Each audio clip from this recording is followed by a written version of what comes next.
The first part of the instruction is that prior to setting anything up, we need to locate the display, remove the old security, and then we need an S7 or S7 Edge that should be in the Gear VR, but if it's not, we need to ask the store to locate it. In the instructions, it tells us that we need to select Samsung Retail Mode app from the app catalog, otherwise list of apps that are on the Galaxy S7. In the event that it is not in that list of apps, it can be downloaded from the Google Play Store. In the event that the phone is not signed in to the Google Play Store, it can be signed in using store information. The manager or assistant manager should be able to assist you with that. You'll know you're ready to proceed when the green letters "Experience Ready for Demo" are displayed. Okay, so I'm ready to install the security, and I've started by getting the wheel all the way over to the plus side, and then I have also taken the adhesive tape off of the top bracket here. So I have it facing so that the part with the phone is facing upwards. I'm bringing it directly in, and I'm going to clip it on, and it'll be lined up so that the 3 dots are directly above the oval here, and that's directly relative to the wheel there. I want to make sure I put even pressure for 30 seconds to make sure that the tape adheres. Now I'm going to go ahead and roll it towards me, and right here I have also removed the adhesive already from the bottom bracket, and it's going to go perfectly in, and it'll be centered. In order to apply the bottom bracket, I want to start from the inside and clip that on, and then bring it towards me.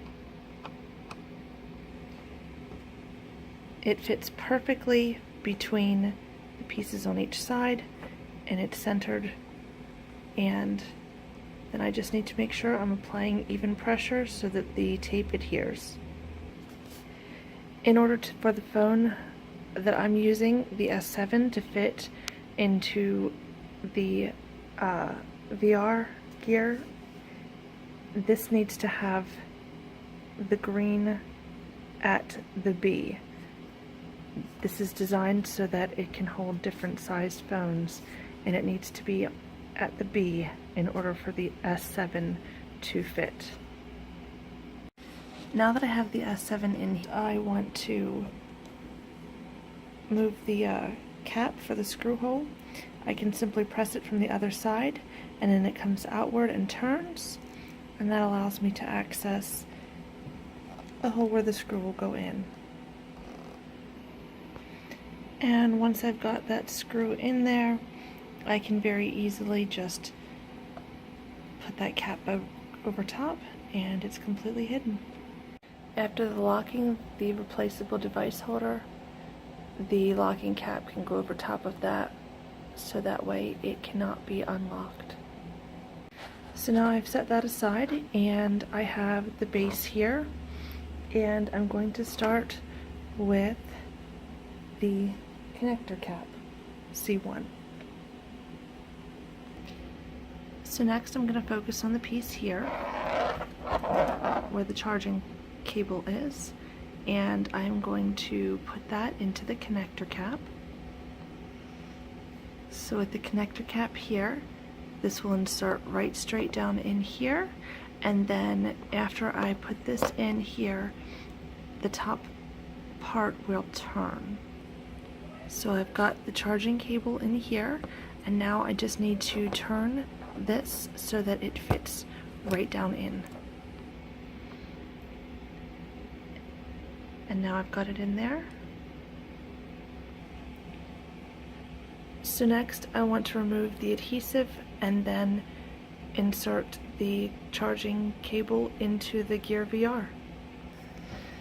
It's designed to fit perfectly on there, and I've applied pressure to make sure that the adhesive sticks.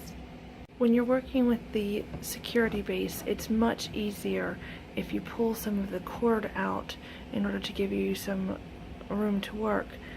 If you happen to pull more than what you need, there is a button right here that you simply push in order for the cord to go back in. Next, you want to remove the tape from the security switch, and you want to apply that to the back of the S7. And if you put it just below the words Galaxy S7, the device name can still be visible through the transparent security. You'll want to hold that for 30 seconds to make sure that it is adhered, and then it is ready to be installed on the acrylic riser.